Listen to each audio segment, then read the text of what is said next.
Hello, everyone. Welcome back to the second half of William Shakespeare's Much Ado About Nothing with the EmilyAnn Theatre.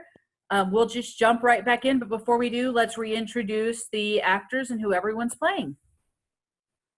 I'm James Byers. I am reading Signor Benedict. I'm Kevin Gates, and I'm reading Leonato. Hi, I'm Laura Ray, and I'm reading Vergis, Antonio, and Balthasar. Hi, I'm Beth James, and I'm reading for Hero. I'm Bridget Gates, and I'll be reading for Beatrice. I'm Molly McKee, and I'm reading Ursula, Messenger, and Sexton. I'm Brittany Fleury. I'm reading Margaret and George Sequel. My name's Amir Mubarak, and I'm reading for Don Pedro, Prince of Aragon. My name's Luke Jenkins, and I'm reading for Count Claudio. My name is Heath Thompson, and I'm reading for Don John. My name is Justin Scalise, and I'm reading for Dogberry, the Master Constable in Messina. My name is Taylor Luke, and I am reading for Braccio. My name's Leah Pullen, and I'm reading for Conrad. Hi, I'm Hallie Strange, and I'll be reading for First Watchman and Friar Francis. Second half of Much Ado About Nothing, starting at Act 3, Scene 3, A Street.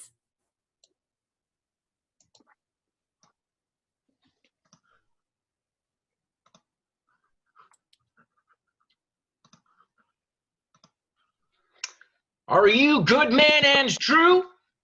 Yea, or else it were pity, but they should suffer salvation, body and soul. Nay, that were a punishment too good for them if they should have any allegiance in them, being chosen for the prince's watch. Well, give them their charge, neighbor Dogberry. First, who think you the most desertless man to be constable? Hugh Oatcake, sir, or George Sequel, for they can read and write. Come hither, neighbor Seacole. God hath blessed you with a good name. To be a well-favored man is the gift of fortune, but to write and read comes by nature. Both which, Master Constable? You have. I knew it would be your answer. Well, for your favor, sir, why, give God thanks, and make no boast of it. And for your writing and reading, let that appear when there is no need of such vanity. You are thought here to be the most senseless and fit man for the constable of the watch. Therefore, bear you the lantern. This is your charge. You shall comprehend all vagrom men. You are to bid any man stand in the prince's name.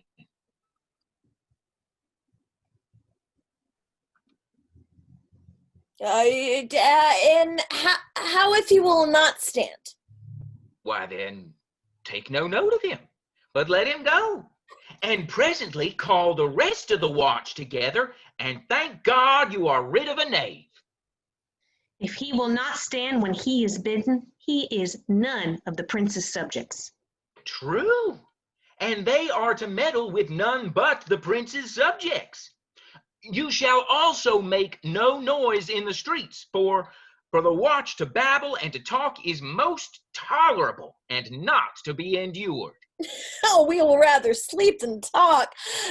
We know what belongs to a watch. Why, you speak like an ancient and most quiet watchman. For I cannot see how sleeping should offend. Only have a care that your bills be not stolen. Well, you are to call at all the alehouses and bid those that are drunk get them to bed. And how if they will not? Why then, let them alone till they are sober. If they make you not then the better answer, you may say they are not the men you took them for. Well, sir. If you meet a thief, you may suspect him, by virtue of your office, to be no true man. And for such kind of men, the less you meddle or make with them, why, the more is for your honesty. What if we know him to be a thief? Shall we not lay hands on him? Truly, by your office you may. But I think they that touch pitch will be defiled. The most peaceable way for you, if you do take a thief, is to let him show himself what he is and steal out of your company. You have been always called a merciful man, partner. Oh, well, truly, I would not hang a dog by my will, much more a man who hath any honesty in him. If you hear a child cry in the night, you must call to the nurse and bid her still it. Yeah, but how if the nurse be asleep and will not hear us? Why then depart in peace, and let the child wake her with crying. For the ewe that will not hear her lamb when it baas will never answer a calf when he bleats. 'Tis very true. This is the end of the charge. You, constable, are to present the prince's own person. If you meet the prince in the night, you may stay him. Nay, by Our Lady, that I think I cannot. 5 shillings to 1 on't, with any man that knows the statutes, he may stay him. Marry, not without the prince be willing, for indeed the watch ought not to offend any man, and it is an offense to stay a man against his will. By Our Lady, I think it be so. Well, masters, good night. And there be any matter of weight chances, call up me. Keep your fellows' counsels and your own, and good night. Come, neighbor. Well, masters, we hear our charge. Let us go sit here upon the church bench until 2, and then all to bed. One word more, honest neighbors. I pray you, watch about Signor Leonardo's door. For the wedding being there tomorrow, there is a great coil tonight. Adieu. Be vigilant, I beseech you.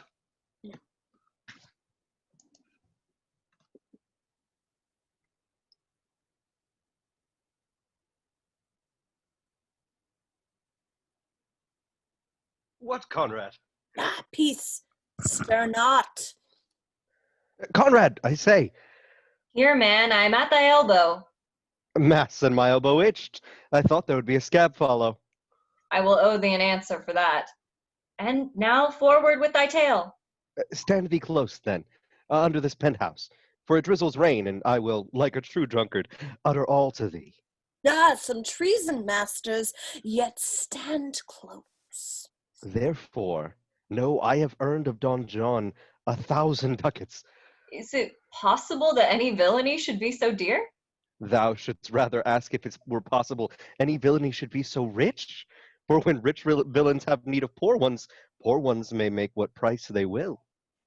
I wonder at it. That shows thou art unconfirmed. Thou knowest this, the fashion of a doublet, or a hat, or a cloak is nothing to a man. Yes, it is apparel. I mean the fashion. Yes, the fashion is the fashion. I may as well say the fool's the fool. But seest thou not what a deformed thief this fashion is? Oh, I know this deformed. Has been a vile thief this 7 year, goes up and down like a gentleman. I remember his name. Didst thou not hear somebody? No, 'twas the vein on the house. Seest thou not, I say, what a deformed thief this fashion is? But art not thou thyself giddy with the fashion too, that thou hast shifted out of thy tale into telling me of the fashion? Not so, neither. But know that I have tonight wooed Margaret, the lady hero's gentlewoman, by the name of Hero. She leans me out at her mistress's chamber window, bids me 1,000 times good night. I tell this tale vilely. I should first tell thee how the prince, Claudio, and my master, planted and placed and possessed by my master Don John, saw afar off in the orchard this amiable encounter. And they thought Margaret was Hero. 2 of them did, the prince and Claudio. But the devil my master knew she was Margaret, and partly by his oaths, which first possessed them, partly by the dark night, which did deceive them, but chiefly by my villainy, which did confirm any slander that Don John had made. Away went Claudio enraged, swore he would meet her, as he was appointed next morning, at the temple, and there, before the whole congregation, shame her with what he saw overnight, and send her home without a husband.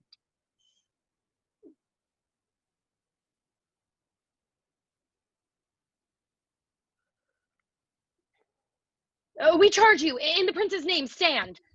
Well, call up the right master constable. We have here recovered the most dangerous piece of lechery that ever was known in the Commonwealth. One deformed is one of them. I know him. Where's the lock? Masters. Now you'll be made bring deformed forth, I warrant you. Masters. Never speak. We charge you. Let us obey you to go with us. We are like to prove a goodly commodity being taken up of these men's bills. A commodity in question, I warrant you. Come, we'll obey.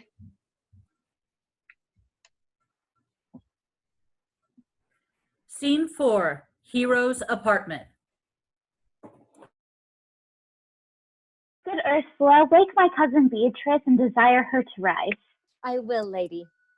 And bid her come hither. Well. Well, troth, I think your abato were better.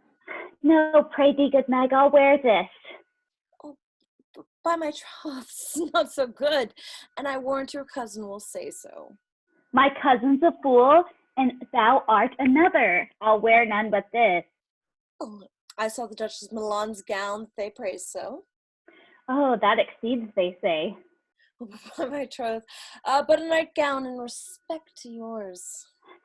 God give me joy to wear it, for my heart is exceedingly heavy. Well, 'twill be heavier soon by the weight of a man. Fie upon thee! Art not ashamed? Of what, lady?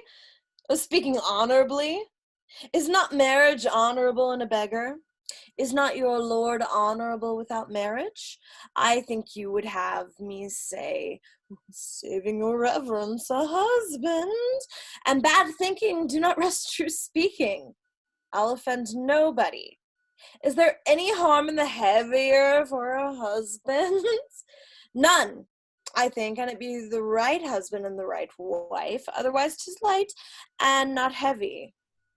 Ask my lady Beatrice, else here she comes. Good morrow, coz. Good morrow, sweet hero. Why, how now? Do you speak in a sick tune? I am out of all other tunes, methinks. Claps into lights of love that goes without a burden. Do you sing it, and I'll dance it? 'Tis almost 5 o'clock, cousin. 'Tis time you were ready. By my troth, I am exceedingly ill. Oh, hi-ho. Well, for a hawk, a horse, or a husband? For the letter that begins them all. H.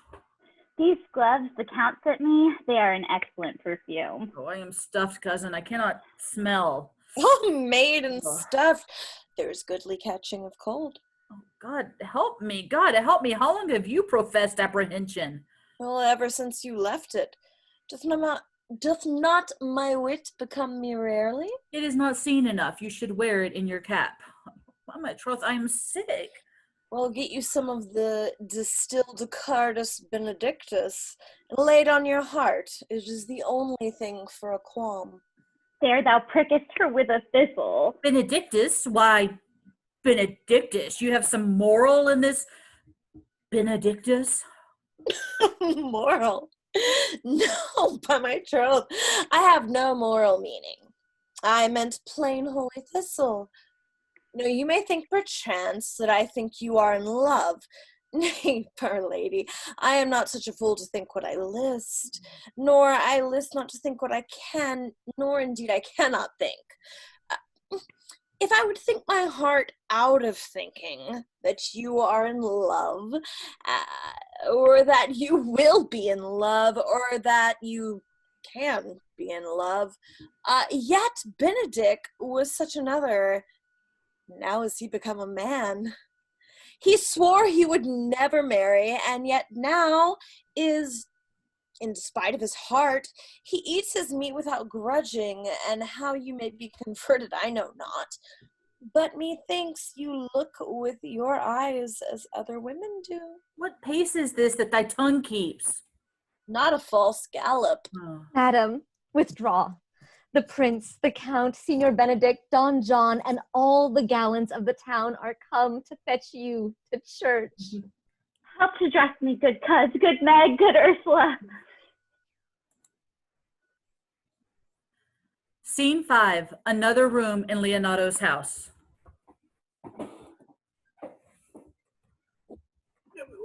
What would you with me, honest neighbor? Marry, sir, I would have some confidence with you that discerns you nearly. Brief, I pray you, for you see, it is a busy time with me. Marry, this it is, sir. Yes, in truth it is, sir. What is it, my good friends? Goodman Burgess, sir, speaks a little off the matter.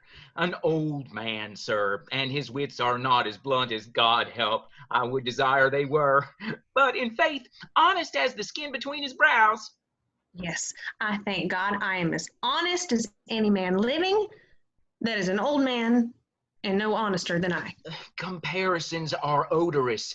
Palabras, neighbor Burgess. Neighbors, you are tedious. Oh, it pleases your worship to say so, but we are the poor duke's officers. But truly, for mine own part, if I were as tedious as a king, I could find it in my heart to bestow it all of your worship. All thy tediousness on me, huh? Yea, and 'twere 1,000 pound more than 'tis, for I hear as good exclamation on your worship as of any man in the city. And though I be but a poor man, I am glad to hear it. And so am I. I would fain know what you have to say. Mary, sir, our watch tonight, expecting your worship's presence, has ta'en a couple of as errant knaves as any in Messina. A good old man, sir, he will be talking. As they say, when the age is in, the wit is out. God help us, it is a world to see. Well said, i' faith, neighbor Burgess. Well, God's a good man, and 2 men ride of a horse, 1 must ride behind. An honest soul, i' faith, sir, by my troth he is, as ever broke bread. But God is to be worshipped. All men are not alike. Alas, good neighbor. Indeed, neighbor, he comes too short of you. Gifts that God gives. I must leave you. 1 word, sir. Our watch, sir, have indeed comprehended 2 auspicious persons, and we would have them this morning examined before your worship. Take their examination yourself and bring it me. I am now in great haste, as it may appear unto you. It shall be sufficient.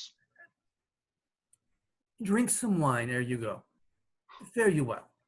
My lord, they stay for you to give your daughter to her husband. I'll wait upon them. I am ready. Go, good partner. Go, get you to Francis C. Cole. Bid him bring his pen and inkhorn to the jail. We are now to examination these men. And we must do it wisely. We will spare for no wit, I warrant you. Here's that shall drive some of them to a non-come. Only get the learned writer to set down our excommunication and meet me at the jail.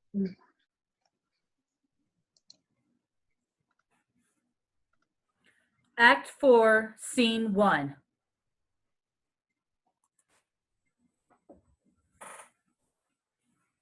Come, Friar Francis, be brief, only to the plain form of marriage, and you shall recount their particular duties afterwards. You come hither, my lord, to marry this lady. No. To be married to her, Friar. You come to marry her. Lady, you come hither to be married to this count? I do.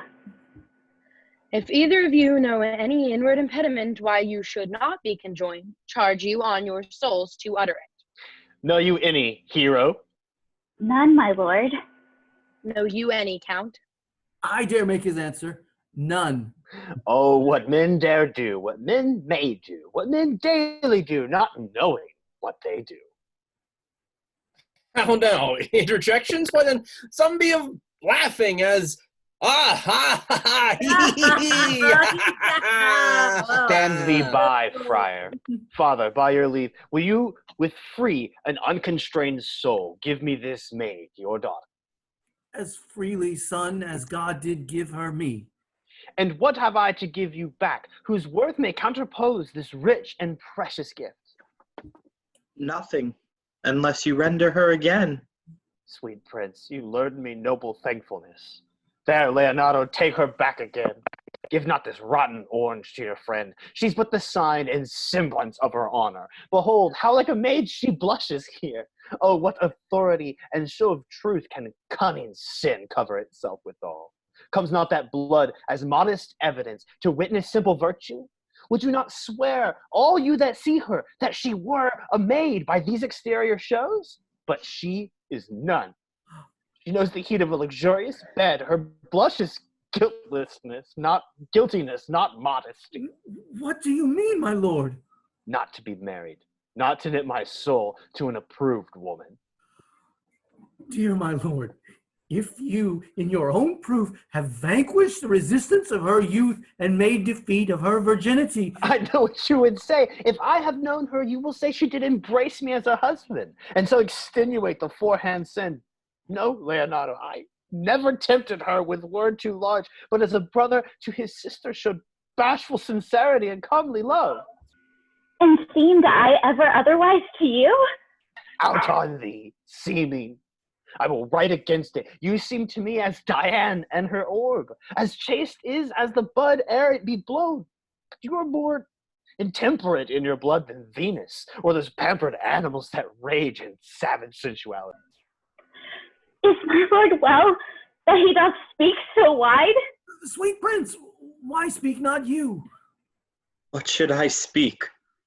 I stand dishonored that have gone about to link my dear friend to a common stale. Are these things spoken, or do I but dream? Sir, they are spoken, and these things are true. This looks not like a nuptial. True, oh God. Leonardo, stand I here. Is this the prince? Is this the prince's brother? Is this face Hero's? Are our eyes our own? All this is so, but what of this, my lord? Let me but move one question to your daughter, and by that fatherly and kindly power that you have in her, bid her answer truly. I charge thee do so, as thou art my child.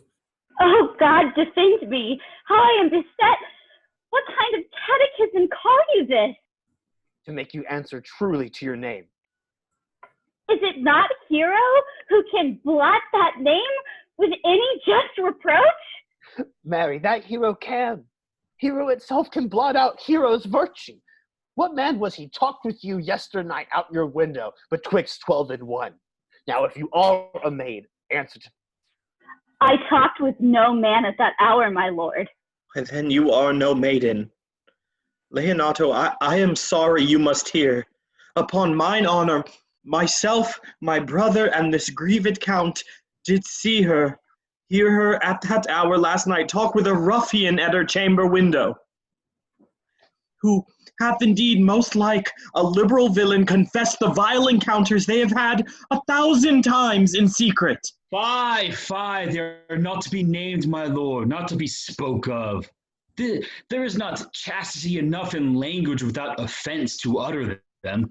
Thus, pretty lady, I am sorry for thy much misgovernment. Oh, Hero, what a hero hadst thou been if half thy outward graces had been placed about thy thoughts and counsels of thy heart. But fare thee well, most foul, most fair, farewell. Thou pure in piety and in pious purity, for thee I'll look up all the gates of love, and on my eyelids shall conjecture hang to turn all beauty into thoughts of harm, and never shall it be more gracious. Hath no man's dagger here a point for me? Why, how now, cousin? Wherefore sink you down? Come, let us go. These things come thus to light, smother her spirits up. How doth the lady? Dead, I think. Help! Uncle! Hero, my hero! Uncle, Signor Benedict Friar! Oh, fate, take not away thy heavy hand. Death is the fairest cover for her shame that may be wished for. How now, cousin Hero? Have comfort, lady. Dost thou look up?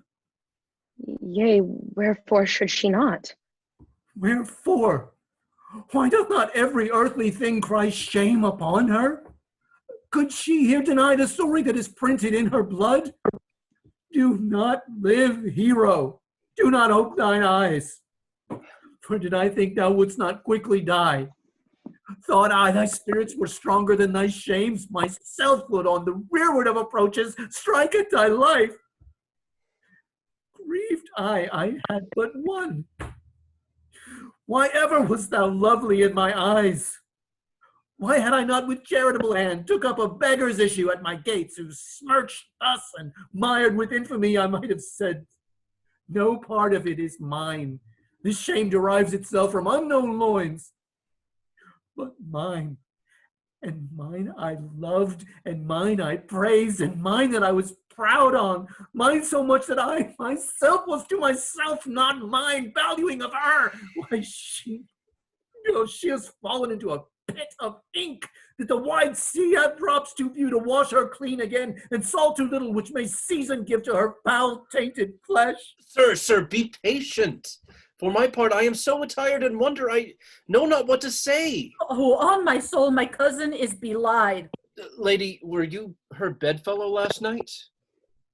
No, truly not, although until last night I have this 12th month been her bedfellow. Confirmed! Confirmed! All that is stronger made, which was before barred up with ribs of iron. Would the two princes lie, and Claudio lie, who loved her so that, speaking of her foulness, washed it with tears? Hence from her, let her die. Hear me a little, for I have only been silent for so long and given way unto this course of fortune. By nothing of the lady I have marked 1,000 blushing apparitions to start in her face, 1,000 innocent shames. In angel whiteness beat away those blushes, and in her eye there hath appeared a fire to burn the errors that these princes hold against her maiden truth. Call me a fool. Trust not my readings, nor my observations, which with experimental seal doth warrant the tenor of my book.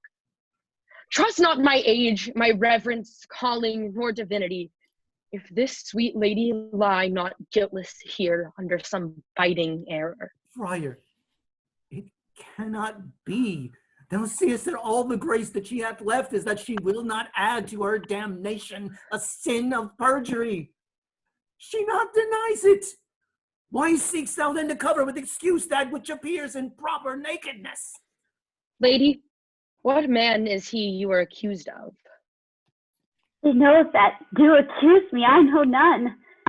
If I know more of any man alive than that which maiden modesty doth warrant, but all my sins lack mercy. Oh, my father, prove you that any man with me converse at hours unmeet, or that I yesternight maintained the change of words with any creature, refuse me, hate me, torture me to death. There is some strange misprison in the princes. Two of them have the very bent of honor, and if their wisdoms be misled in this, the practice of it lives in John the bastard, whose spirits toil in frame of villainies.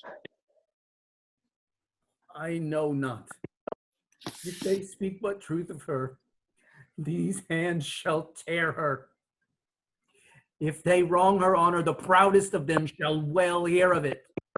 Time hath not yet so dried this blood of mine, nor age so eat up my invention, nor fortune made such havoc of my means, nor my bad life reft me so much of friends. They shall find awaked in such a kind, both strength of limb and policy of mind, ability and means and choice of friends, to quit me of them thoroughly. Pause a while and let my counsel sway you in this case. Your daughter here, the princess left for dead, let her a while be secretly kept in, and publish that she is dead indeed. Maintain a mourning ostentation, and on your family's old monument hang mournful epitaphs, and do all rites that appertain unto a burial. What shall become of this? What will this do? Mary, this well carried shall on her behalf change slander to remorse. That is some good. She is dying, as it must so be maintained upon the instant that she was accused. Shall be lamented. pitied and excused of every hearer. So will it fare with Claudio when he shall hear she died upon his words. The idea of her life will sweetly creep into his study of imagination, and every lovely organ of her life shall compare apparelled in more precious habit, more moving, delicate, and full of life, into the eye and prospect of his soul, than when she lived indeed. Then he shall mourn, if ever loved had interest in his liver, and wish he had not accused her. But if all aim this be levelled false, the supposition of the lady's death will quench the wonder of her infamy. And if sort not well, you may conceal her as it best befits her wounded reputation. In some reclusive and religious life, out of all eyes, tongues, minds, and injuries. Signor Leonato, let the friar advise you, and though you know my inwardness and love is very much unto the prince and Claudio, yet by mine honor I will deal in this as secretly and justly as your soul should with your body. Being that I flow in grief, the smallest twine may lead me. It is well consented. Presently away for the strange scores, strangely they strain the cure. Come, lady, die to live. This wedding day perhaps is but prolonged. Have patience and endure. Lady Beatrice, have you wept all this while? Yea, and I will weep a while longer. I will not desire that. You have no reason, I do it freely. Surely I do believe your fair cousin is wronged. Oh, how much might the man deserve of me that would right her? Is there any way to show such friendship? A very even way, but no such friend. May a man do it? It is a man's office, but not yours. I do love nothing in the world so well as you. Isn't that strange? Strange is the thing I know not. It were as possible for me to say I love nothing so well as you, but believe me not, and yet I lie not. I confess nothing, nor I deny nothing. I am sorry for my cousin. By my sword, Beatrice, thou lovest me. Do not swear and eat it. I will swear by it that you love me, and I will make him eat it that says I love not you. Will you not eat your word? With no sauce that can be devised to it, I protest I love thee. Why then, God forgive me. What offense, sweet Beatrice. You have stayed me in a happy hour. I was about to protest I loved you. And do it with all thy heart. I love you with so much of my heart that none is left to protest. Come, bid me do anything for thee. Kill Claudio.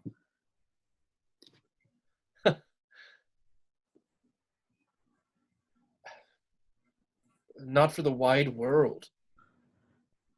You kill me to deny it. Farewell. Tarry, sweet Beatrice. I am gone, though I am here. There is no love in you. Nay, I pray you let me go. Beatrice. In faith, I will go. We'll be friends first. Easier be friends with me than fight with mine enemy? Is Claudio thine enemy? Is he not approved in the height a villain that hath slandered, scorned, dishonored my kinswoman? Oh, that I were a man. Oh, what? Bear her in hand until they come to take hands, and then with public accusation, uncovered slander, unmitigated rancor. Oh, God, that I were a man. I would eat his heart in the marketplace. Hear me, Beatrice. But talked with the man out a window, a proper saying. Nay, but Beatrice. Sweet hero, she is wronged.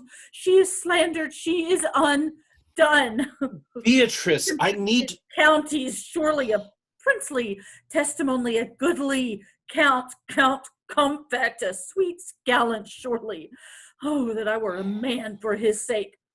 Or that I had any friends would be a man for my sake. Oh, but manlyhood is melted into courtesies, valor into compliment, and men are only turned into tongue, and trim ones, too. He is now as valiant as Hercules and only tells a lie and swears it. I cannot be a man with wishing, therefore I will die a woman with grieving. Tarry, good Beatrice. By this hand I love thee. Use it for my love some other way than by swearing by it. Think you in your soul the Count Claudio hath wronged Hero? Yea, as sure as I have a thought or a soul. Enough. I am engaged. I will challenge him. I will kiss your hand, and so I leave you. By this hand, Claudio shall render me a dear account. As you hear of me, so think of me. Go, comfort your cousin. I must say she is dead, and so farewell.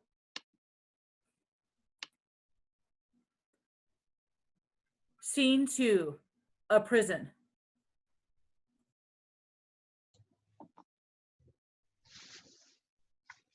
Is our whole assembly appeared? A stool and a cushion for the sexton. Which be the malefactors? Mary, that am I and my partner. Nay, that's certain. We have the exhibition to examine. But which are the offenders that are to be examined? Let them come before the master constable. Yea, Mary, let them come before me. What is your name, friend? Braccio. Pray, write down Baraccio. Yours, Sarah? I am a gentleman, sir, and my name is Conrad. Write down Master Gentleman Conrad. Masters, do you serve God? Yea. Yea, sir. Sir, we hope. We hope. Write down that they hope they serve God. And write God first.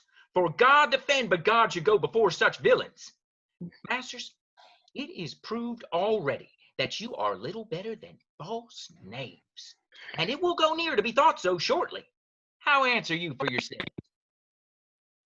Marry, sir, we say we are none. A marvelous, witty fellow, I assure you. But I will go about with him. Come you hither, sirrah. A word in your ear. Sir, I say to you, it is thought you are false knaves. Sir, I say to you, we are none. Well, stand aside. For God, they are both in a tale. Have you writ down that they are none? Master Constable, you go not the way to examine. You must call forth the watch that are their accusers. Yea, Mary, that's the aptest way.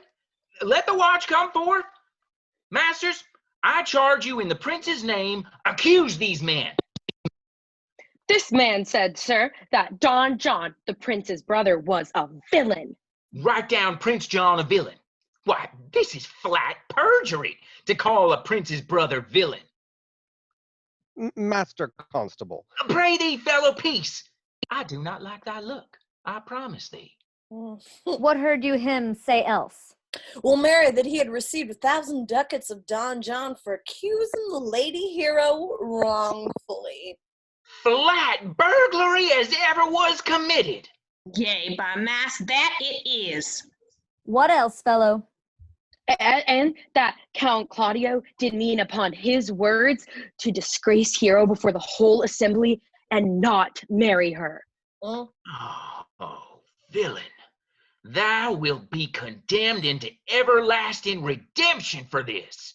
What else? Well, that is all. And this is more, masters, than you can deny. Prince John is this morning secretly stolen away. Hero was in this manner accused, and in this very manner refused, and upon the grief of this suddenly died. Master Constable, let these men be bound and brought to Leonato's. I will go before and show him their examination. Come, let them be opinioned. Let them be in the hands. Off, coxcomb.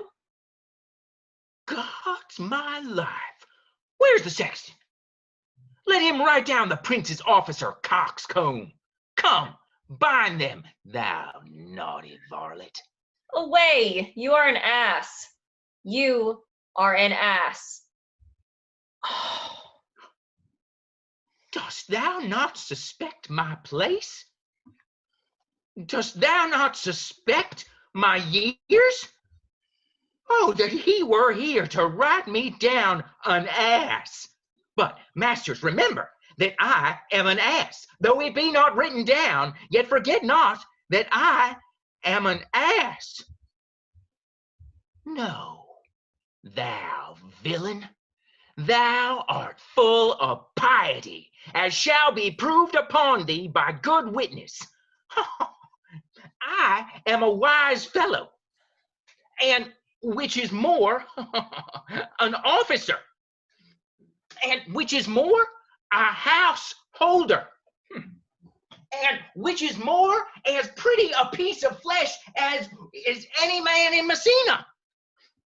And one that knows the law, go to, and a rich fellow enough, go to, and a fellow that hath had losses, and one that hath 2 gowns, and everything handsome about him.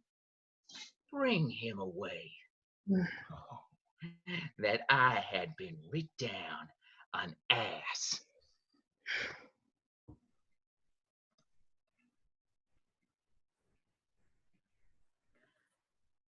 Act 5, Scene 1, before Leonato's house. If you go on thus, you will kill yourself. And 'tis not wisdom thus to second grief against yourself. I pray thee, cease thy counsel, which falls into mine ears as profitless as water in a sieve. Give not me counsel, nor let no comforter delight mine ear, but such a one whose wrongs do suit with mine. Bring me a father that so loved his child, whose joy of her is overwhelmed like mine, and bid him speak of patience. But there is no such man. For, brother, men can counsel and speak comfort to that grief which they themselves not feel, but tasting it, their counsel turns to passion, which before would give preceptual medicine to rage, fetter strong madness in a silken thread, charm ache with air and agony with words. No, 'tis all men's office to speak patience to those that wring under the load of sorrow, but no man's virtue nor sufficiency to be so moral when he shall endure the like himself. Therefore give me no counsel, my griefs cry louder than advertisement. Therein do men from children nothing differ. I pray thee peace, I will be flesh and blood. For there was never yet philosopher that could endure the toothache patiently, however they have writ the style of gods and made a push at chance and sufferance. Yet bend not all the harm upon yourself. Make those that do offend you suffer too. There thou speakst reason. Nay, I will do so. My soul doth tell me Hero is belied, and that shall Claudio know. So shall the prince and all of them that thus dishonor her. Here comes the prince and Claudio hastily. Good den, good den. Good day to both of you. Hear you, my lords. We have some haste, Leonato. Some haste, my lord. Well, fare you well, my lord. Are you so hasty now? Well, all is one. Nay, do not quarrel with us, good old man. If he could right himself with quarreling, some of us would lie low. Who wrongs him? Mary, thou dost wrong me, thou dissembler thou. Nay, never lay thy hand upon thy sword. I fear thee not. Mary, beshrew my hand, if it should give your age such cause of fear in faith. My hand meant nothing to my sword. Tush, tush, man. Never fleer and jest at me. I speak not like a dotard nor a fool, as under privilege of age to brag what I have done being younger, or what would do were I not old. No, Claudio, to thy head. Thou hast so wronged mine innocent child and me that I am forced to lay my reverence by, and with gray hairs and bruise of many days, to challenge thee to trial of a man. I say thou hast belied mine innocent child. Thy slander hath gone through and through her heart, and she lies buried with her ancestors. Oh, in a tomb where never scandal slept, save this of hers, framed by thy villainy. My villainy?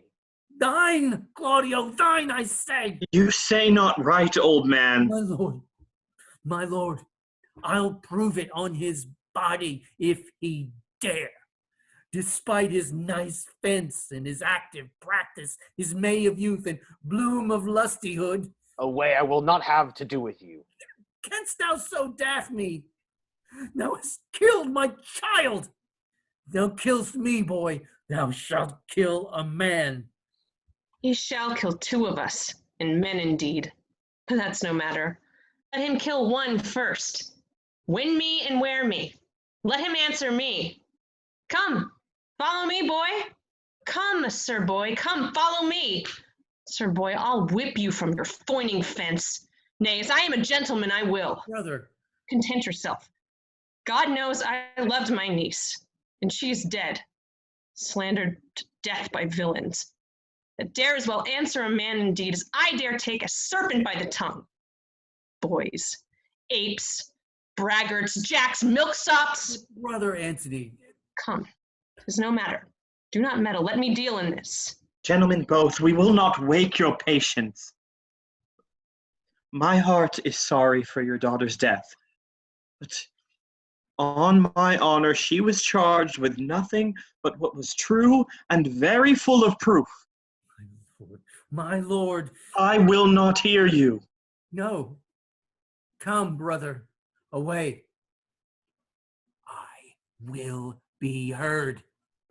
And shall, or some of us will smart for it.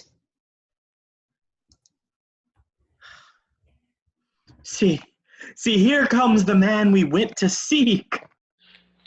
Now, Signor, what news? Good day, my lord. Welcome, Signor. You were almost come to part almost a fray. We had like to have had our two noses snapped off with two old men without teeth. Leonato and his brother, what thinkest thou? Had we fought, I doubt we should have been too young for them. In a false quarrel, there is no true valor. I came to seek you both. We have been up and down to seek thee, for we are high proof melancholy and would fain have it beaten away. Wilt thou use thy wit? It is in my scabbard. Shall I draw it? Dost thou wear thy wit by thy side? Never any did so, though very many have been beside their wit. I will bid thee draw as we do the minstrels, draw to pleasure us. As I am an honest man, he looks pale. Art thou sick or angry? What? Courage, man! What though care kill the cat, thou hast mettle enough in thee to kill care. Sir, I shall meet your wit in the career, and you charge it against me. I pray you, choose another subject. By this light, he changes more and more. I think he be angry indeed. Shall I speak a word in your ear? God bless me from a challenge. You are a villain. I jest not. I will make it good how you dare, with what you dare, and when you dare. Do me right, or I will protest your cowardice. You have killed a sweet lady, and her death shall fall heavy on you. Let me hear from you. Well, I will meet you, so I may have good cheer. What, a feast? A feast? Sir, your wit ambles well. It goes easily. I'll tell thee how Beatrice praised thy wit the other day. I said, thou hadst a fine wit. True, she said, a fine little one. No, said I, a great wit. Right, says she, a great gross one. Nay, said I, a good one, just, said she. It hurts nobody. Nay, said I, the gentleman is wise. Certain, said she, a wise gentleman. Nay, said I, he hath the tongues. That I believe, she said, for he swore a thing to me on Monday night, which he forswore on Tuesday morning. There's a double tongue. There's two tongues. Thus did she an hour together transshape thy particular virtues, yet at last she concluded with a sigh, thou wast the properest man in Italy. For the which she wept heartily and said she cared not. Yea, that she did, but yet for all that, and if she did not hate him deadly, she would love him dearly. The old man's daughter told us all. All, and moreover, God saw him when he was hid in the garden. But when shall we set the savage bull's horn on the sensible Benedict's head? Yea, and the text underneath, here dwells Benedict, the married man. Fare you well, boy. You know my mind. I will leave you now to your gossip-like humor. You break jests as braggarts do their blades, which, God be thanked, hurt not. My lord, for your many courtesies I thank you. I must discontinue your company. Your brother the bastard is fled from Messina. You have among you killed a sweet and innocent lady. For my lord Lackbeard there, he and I shall meet. Until then, peace be with him. He is in earnest. In a most profound earnest, and I'll warrant you, for the love of Beatrice. And hath challenged thee. Most sincerely. But soft you, let me be, pluck up my heart and be sad. Did he not say my brother was fled?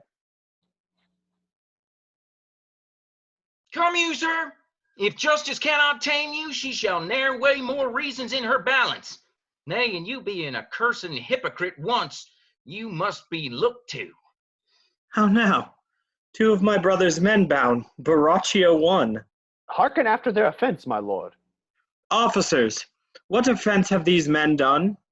Marry, sir, they have committed false report.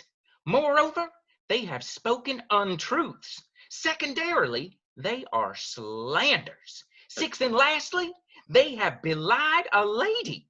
Thirdly, they have verified unjust things. And to conclude, they are lying knaves. First, I ask thee what they have done. Thirdly, I ask what's their offense. Sixth and lastly, why they are committed. And to conclude, what you lay to their charge. Rightly reasoned, and in his own division. And by my troth, there's one meaning well suited. Who have you offended, masters, that you are thus bound to your answer? This learned constable is too cunning to be understood. What's your offense? Sweet prince, let me go no farther to mine answer. Do you hear me, and let this count kill me? I have deceived even your very eyes.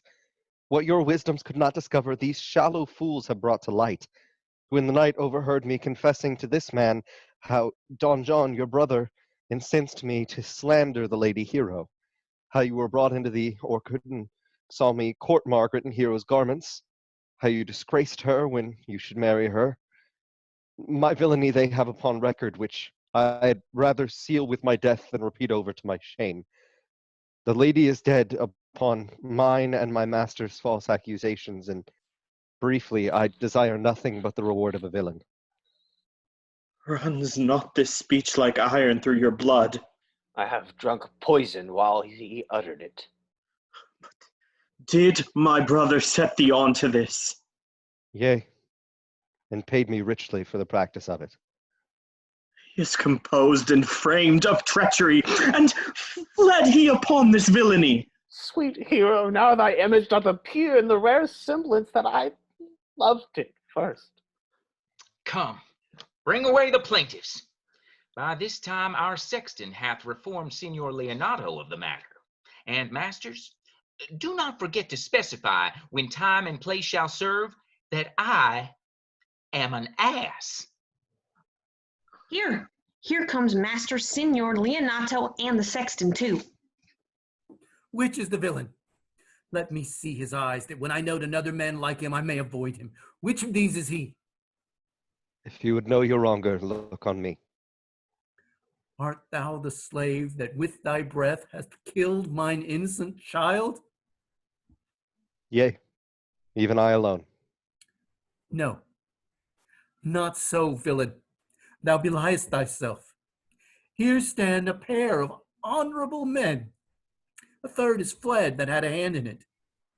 I thank you, princes, for my daughter's death. Record it with your high and worthy deeds. 'Twas bravely done, if you bethink you of it. I know not how to pray your patience, yet I must speak. Choose your revenge yourself, and impose me to what penance your invention can lay upon my sin. Yet sinned I not but in mistaking.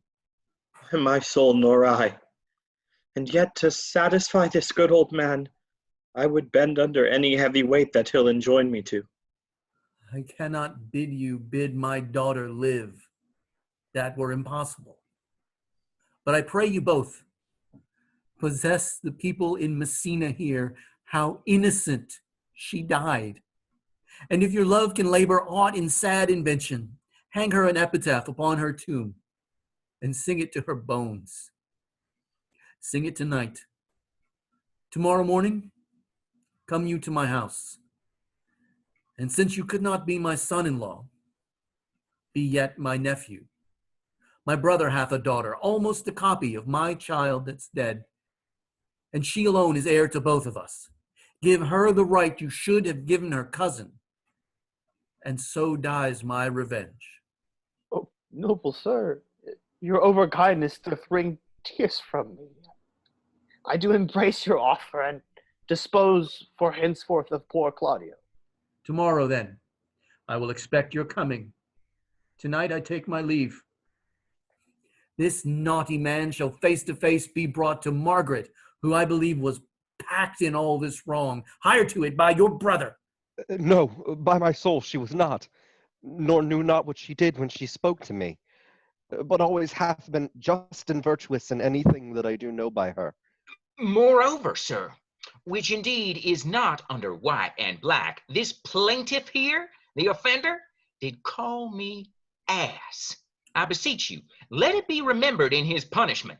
And also, the watch heard them talk of one deformed. They say he wears a key in his ear and a lock hanging by it, and borrows money in God's name, the which he hath used so long and never paid, that now men grow hard-hearted and will lend nothing for God's sake. Pray you, examine him upon that point. I thank thee for thy care and honest pains. Your worship speaks like a most thankful and reverend youth, and I praise God for you. There's for thy pains. God save the foundation. Go, I discharge thee of thy prisoner, and I thank thee.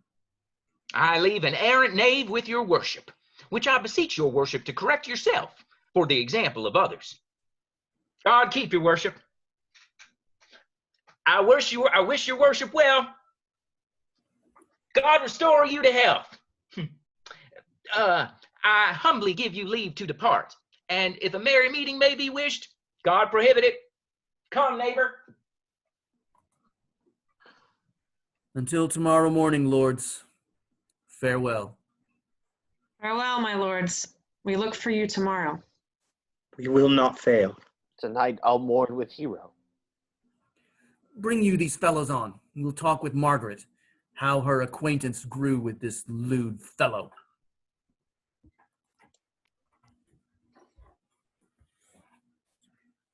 Scene 2, Leonato's garden. Pray thee, sweet Mistress Margaret, deserve well at my hands by helping me to the speech of Beatrice. Will you then write me a sonnet in praise of my beauty? In so high a style, Margaret, that no man living shall come over it, for in most comely truth thou deservest it. Oh, to have no man come over me. Why, shall I always keep below stairs? Thy wit is as quick as the greyhound's mouth, it catches. Yeah, and yours is as blunt as the fencer's foils, which hit, but hurt not.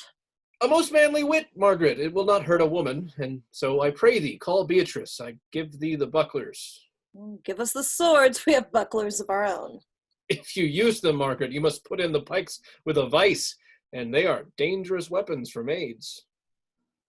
Well, I will call Beatrice to you, who I think hath legs. And therefore will come.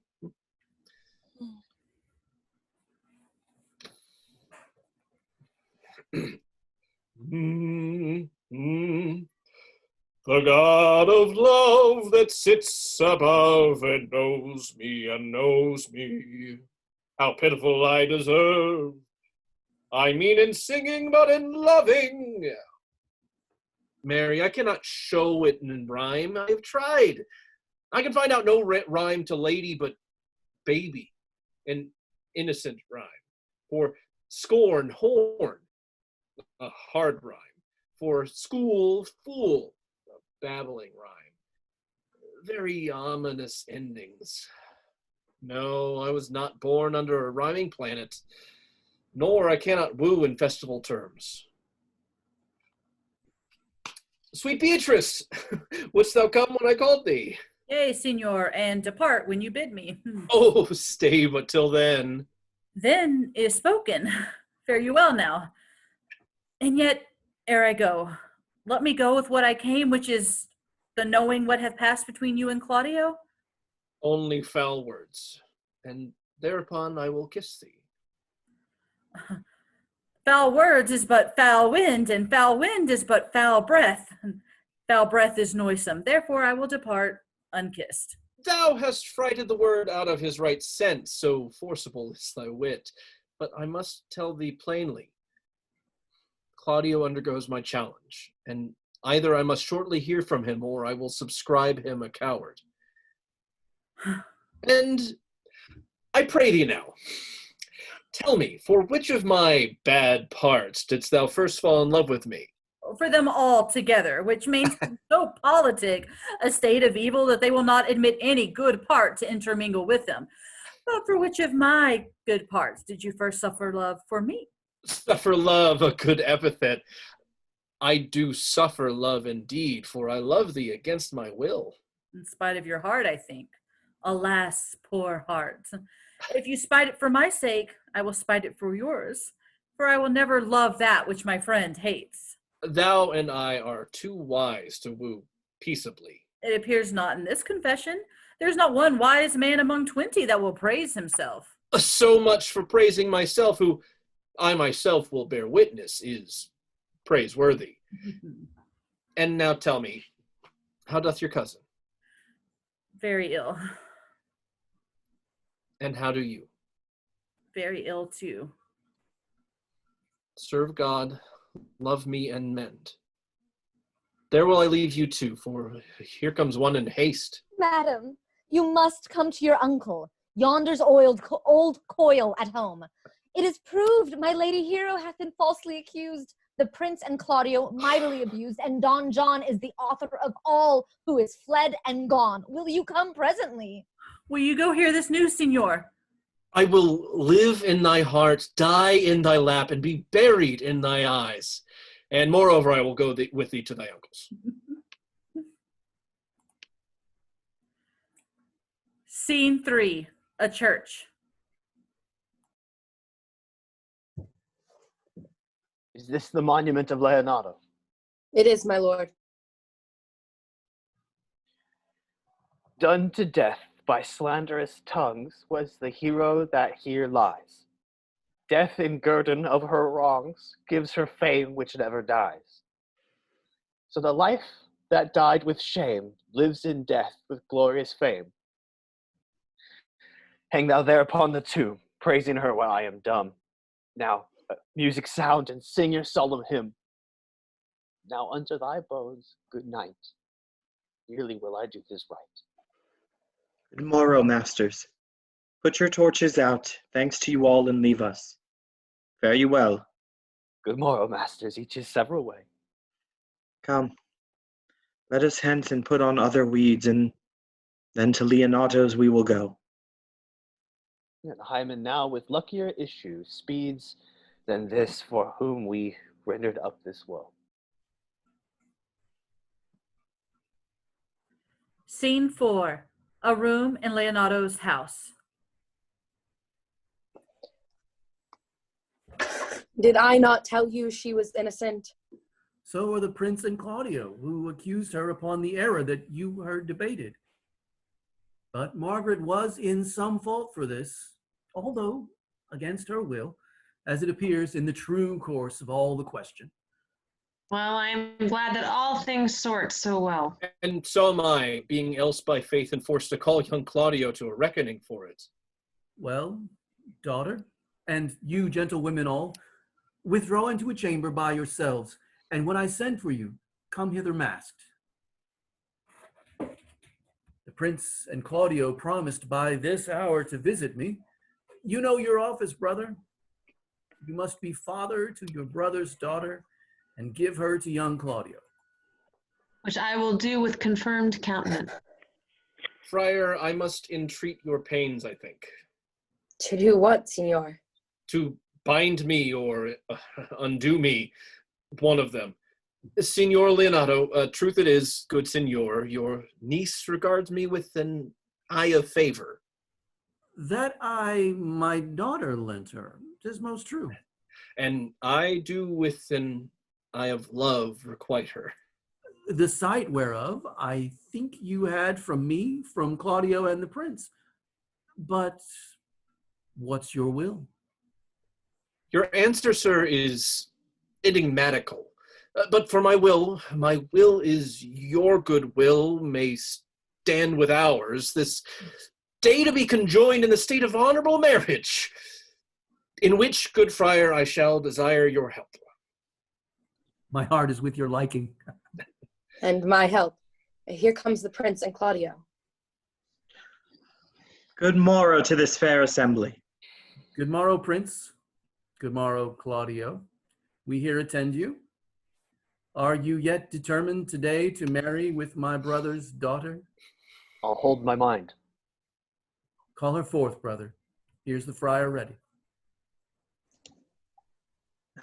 Good morrow, Benedict. Why, what's the matter? That you have such a February face, so full of frost, of storm and cloudiness. I think he thinks upon the savage bull. Tush, fear not, man. We'll tip thy horns with gold, and all Europa shall rejoice at thee as once Europa did at lusty Jove, when he would play the noble beast in love. For this I owe you. Here come other reckonings. Which is the lady I must seize upon? The same as she, and I do give you her. Why then, she's mine. Sweet, let me see her face. Nope, that you shall not, till you take her hand before this friar and swear to marry her. Give me your hand. Before this holy friar, I am your husband, if you like me. And when I lived, I was your other wife. And when you loved, you were my other husband. Another hero! Nothing certainer, one hero died defiled, but I do live, and surely as I live, I am a maid. The former hero. Hero that is dead. She died, my lord, but whiles her slander lived. All this amazement can I qualify. When after the holy rites are ended, I'll tell you largely a fair hero's death. Meantime, let wonders seem familiar, and to the chapel let us presently. Soft and fair, friar. Which is Beatrice? I answer to that name. What is your will? Do not you love me? Why, no. No more than reason. Why, then your uncle and the prince and Claudio have been deceived. They swore you did.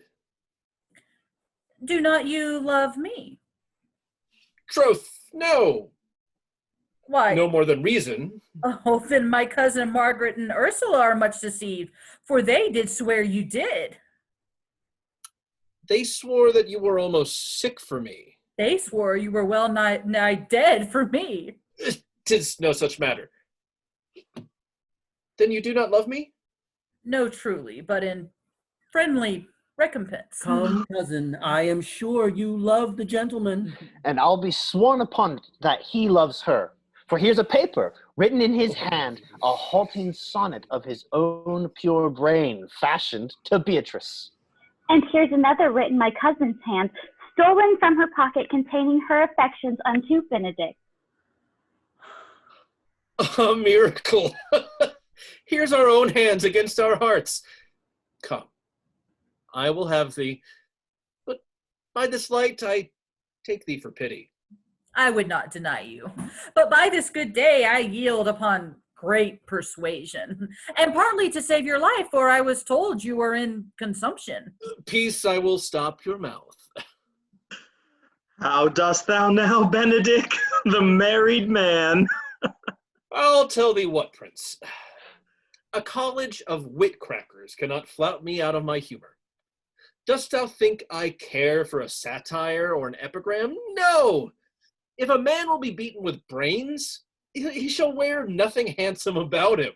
In brief, since I do purpose to marry, I will think nothing to any purpose that the world can say against it, and therefore never flout at me for what I have said against it.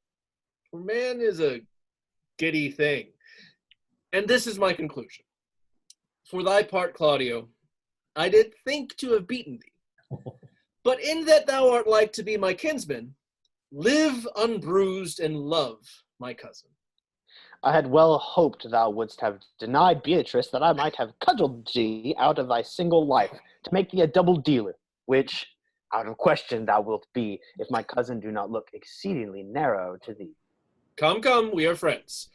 Let's have a dance ere we are married, that we may lighten our own hearts and our wives' heels. We'll have dancing afterward. First of my word, therefore, play music. Prince, thou art sad. Get thee a wife, get thee a wife. There is no staff more reverend than one tipped with horn.